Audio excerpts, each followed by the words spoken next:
लोकतंत्र के साथ, उन मूल्यों के साथ उन्होंने अपने आप को जोड़ने का प्रयास किया, एक नैतिक बल से ओतप्रोत होने का प्रयास किया। लेकिन फिर भी लोकतंत्र में तो केवल जनता जनार्दन की आवाज सुनी जानी है। कोई भी सरकार उसको नजरअंदाज नहीं कर सकती, उससे अपने आप को अलग नहीं कर सकती, और अगर कोई करेगी 1 साल 2 साल अंततः 5वें वर्ष तो उसे फिर वहीं पे आना है जिस जनता के द्वारा उसको चुन करके, जो जनता जनार्दन उसे चुन करके भेजती है। और इसलिए कोई भी सरकार, कोई भी शासन प्रशासन उससे अपने आप को अलग नहीं कर सकती। उन स्थितियों में मीडिया के द्वारा जो भी बातें उस तक पहुंचाने के प्रयास होंगे या होते हैं, उसका अपना एक महत्व हो जाता है। मीडिया के आज अलग अलग रूप देखने को मिल रहे हैं, और मुझे लगता है जब भी अवसर मिले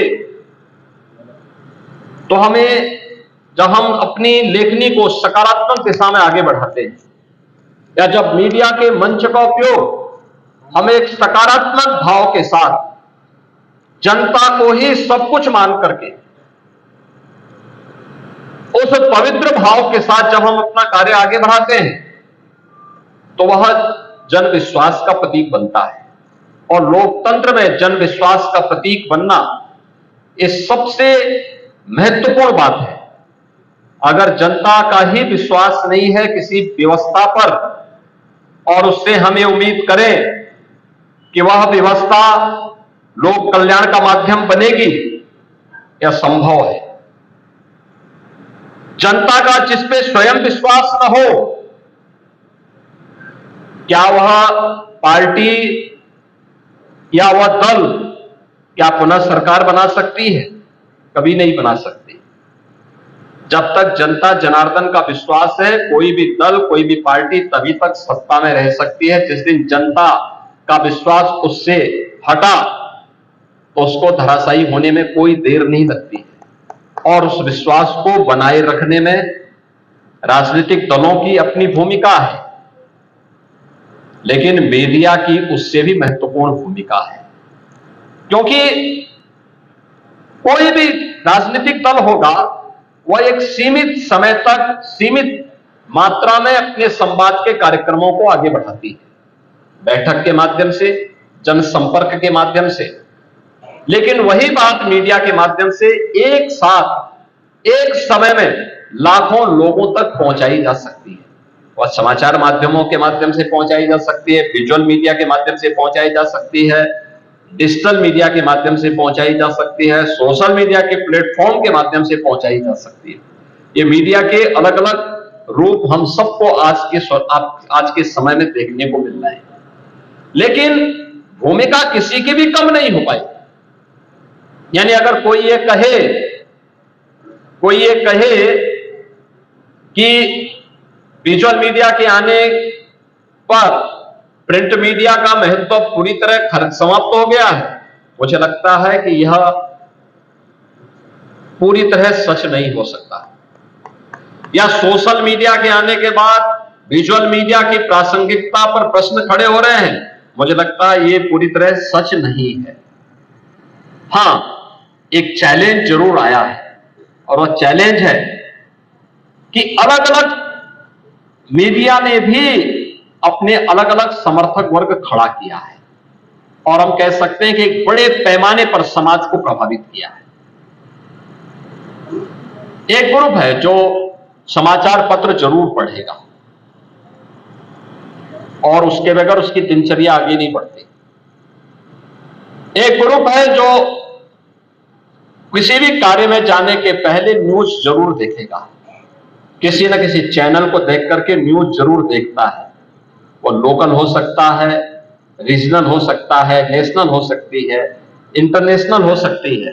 उन्हें अवलोकन करता, अपनी रुचि के अनुसार उसे देख करके फिर वह अपनी दिनचर्या को आगे बढ़ाता है। एक ग्रुप ऐसा भी है जो सोशल मीडिया के प्लेटफॉर्म पे देखता है कहां पे कौन सी गतिविधियां हैं, उन्हीं के माध्यम से फिर वो अपने कार्यक्रमों को आगे बढ़ा देता है। और एक ग्रुप है जो सारे कार्यों से फुर्सत पाने के बाद आराम के साथ डिजिटल मीडिया में देखता है कहां पे कौन सी सक्सेस स्टोरी है, कहां पे कौन सी चीजें हैं। अब आप बताइए, चारों रूप हैं। हम लोग जिस प्रकार का मसाला परोसेंगे, जिस प्रकार की व्यवस्था हम उनके सामने प्रस्तुत करेंगे, उसकी मानसिकता उसी के रूप अनुरूप आगे बढ़ती भी जाएगी। और इस विषय में आपको बताऊंगा कि इसकी सबसे सक्सेस स्टोरी आपके सामने हो सकती है अभी महाकुंभ प्रयागराज की। आप में मुझे लगता है कि ज्यादातर लोग कुंभ के आयोजन के साथ पहले भी जुड़े रहे होंगे और पहले भी जुड़े रहे होंगे। आपने देखा होगा इतने बड़े रूप में लोग उस आयोजन का हिस्सा नहीं बन पाते थे, क्योंकि मीडिया उसको उतना महत्व नहीं दे पाती थी। और उसको महत्व देने के साथ साथ एक वो बनता था कि भाई लोगों ने दे दी, रिपोर्टिंग दे दी, कुछ अपनी व्यवस्था कर ली, कार्यक्रम चलता था, वो आयोजन होते रहते थे। लेकिन प्रयागराज में महाकुंभ हो रहा है, लोकल स्तर पर, रीजनल स्तर पर या फिर नेशनल और इंटरनेशनल स्तर, सकारात्मक कराना प्रारंभ किया। प्रयागराज में प्रशासन ने क्या क्या व्यवस्थाएं की है, कैसे आप वहां पहुंच सकते हैं, आयोजन का महत्व क्या है, कैसे आयोजन होते हैं देश के अंदर 4 स्थानों पर, इस आयोजन के साथ कि कैसे कुंभ की मुहूर्त कैसे पड़ते हैं, बिना किसी आमंत्रण के कैसे लोग उस आयोजन का हिस्सा बनेंगे।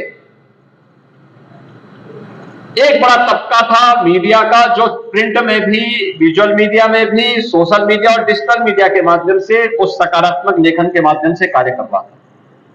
लेकिन एक तबका ऐसा भी था जो अच्छी बात को भी नकारात्मक दृष्टि से लिखता था, और नकारात्मक दृष्टि से लिखता था तो बहुत बार लोग मुझसे पूछते थे, कहते थे हम लोग तो वहां होके आ गए लेकिन ये सब नकारात्मक टिप्पणी क्यों हो रही है। हमने कहा भी ये आवश्यक है, जो भी लिख रहा है वो हमारा ही काम कर रहा है। लोग कहते थे क्यों, हम तो देखे वहां कोई दिक्कत नहीं। हमने कहा भी देखो ये आपकी दृष्टि हो सकती है, अब जिसको अच्छी चीज भी अच्छा नहीं दिखाई देता तो उसके लिए आप क्या कर सकते हैं, उसको लिखने दो ना, वो हमारा ही काम कर रहा है। उसने कहा ऐसे कैसे आप कह सकते हैं। लोग बोलते थे, रोज प्रश्न मेरे सामने खड़े होते थे। मैंने कहा भी देखो दाल तभी अच्छी लगती जब उसमें तड़का लगता है, और वो तड़का हमेशा कोई जीरे का लगाएगा तो उसका कालापन तो दिखाई देगा वहां पे।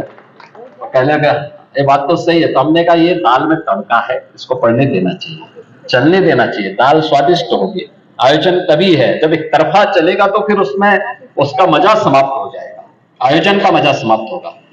ये कुछ ना कुछ नेगेटिव टिप्पणी भी दिखनी चाहिए, लोगों को लगना चाहिए कि इनकी दृष्टि नकारात्मक है, इनको हमेशा नकारात्मक ही दिखाई देगा, लेकिन उसमें लोग अपने आप ही अच्छाई खोज लेंगे। और मैं देखता था उस मामले में कि पहली बार इंटरनेशनल मीडिया ने महाकुंभ के कवरेज को पहले के आयोजनों की तुलना में कुछ सही परिप्रेक्ष्य में रखने का प्रयास किया। मुझे याद है जब 2019 में हम प्रयागराज में कुंभ का आयोजन कर रहे थे तो उस आयोजन में यूनेस्को इसे मान्यता दे, प्रधानमंत्री जी के पहल पर यूनेस्को ने मानवता के मूर्त सांस्कृतिक धरोहर के रूप में प्रयागराज के कुंभ को एक महत्व दिया।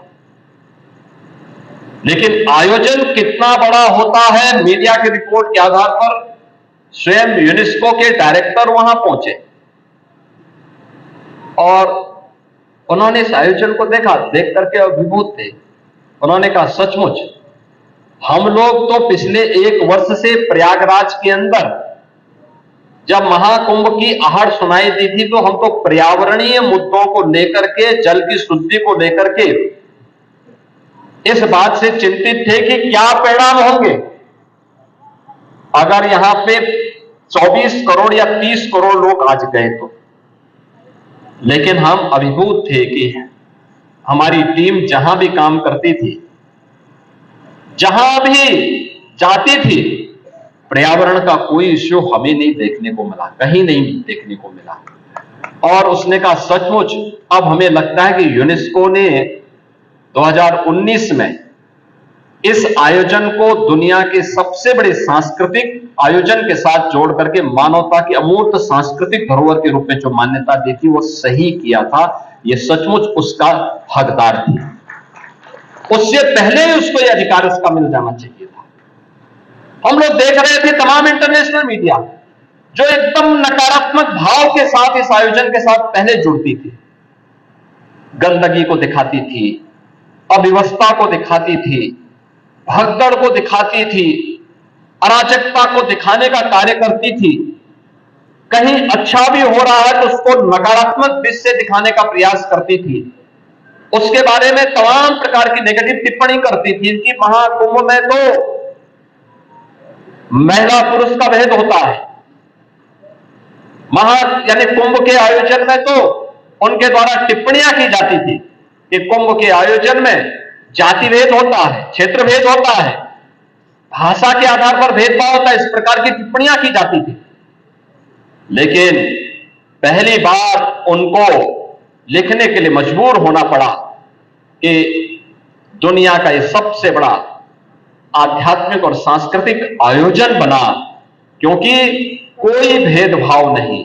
जो उनको बताया गया था कि भारत में तो जाति भेद है, क्षेत्र के नाम पर बटे हुए हैं, भाषा के नाम पर विभाजित हैं, यहां पे महिला और पुरुष में लिंग भेद है, वहां आकर के उनकी आंखें खुली की खुली रह गई जब उन्होंने देखा कि एक ही संगम पे, त्रिवेणी के एक ही संगम में क्या महिला है, क्या पुरुष है, क्या उत्तर है, क्या दक्षिण है, क्या पूरब है, क्या पश्चिम है, कोई कौन पंथ है, कौन संप्रदाय है, कोई भेद नहीं। उत्तर दक्षिण पूरब पश्चिम पूरा भारत एकजुट होकर के एक ही त्रिवेणी के संगम में स्नान कर रहा है। और मीडिया की सकारात्मक पहल जो हमारी स्थानीय मीडिया ने, नेशनल मीडिया ने जो पहले चरण में इस अभियान को आगे बढ़ाया था, इंटरनेशनल मीडिया को भी उसके बारे में सकारात्मक रूप से लिखने के लिए मजबूर होना पड़ा था, और जिसके कारण दुनिया का हर व्यक्ति वहां उस आयोजन का हिस्सेदार बना। मैं देखता था भारत के अंदर पहली बार तमिलनाडु से लोग वहां आए, केरल से वहां बड़े पैमाने में श्रद्धालु आए, और अभी आपने देखा होगा वेस्ट बंगाल में यूपी 25 करोड़ की आबादी, 25 करोड़ की आबादी में होली सकुशल संपन्न हुआ, लेकिन वेस्ट बंगाल में कई जगह उपद्रव हुए होली के दिन, और होली के दिन उस उपद्रव को न संभाल पाने वाले लोग प्रयागराज के महाकुंभ को मृत्यु कुंभ कहते थे। लेकिन हम लोगों ने कहा है मृत्यु नहीं, तो मृत्युंजय महाकुंभ है। सबने अपनी मृत्यु पर भी जय प्राप्त की, विजय प्राप्त की है, और इसलिए मृत्युंजय महाकुंभ है ये। इस कुंभ ने साबित किया है वेस्ट बंगाल से प्रतिदिन 45 दिनों के आयोजन में 50,000 से लेकर के 1 लाख श्रद्धालु प्रतिदिन इस आयोजन का हिस्सा बना था, इस आयोजन का हिस्सा बना था। यानी इतने बड़े पैमाने पर श्रद्धालु वहां से आ रहे थे, क्या उत्तर, क्या दक्षिण, क्या पूरब, क्या पश्चिम, और दुनिया के अंदर भी 100 से अधिक देशों ने इस कार्यक्रम में भागीदारी की।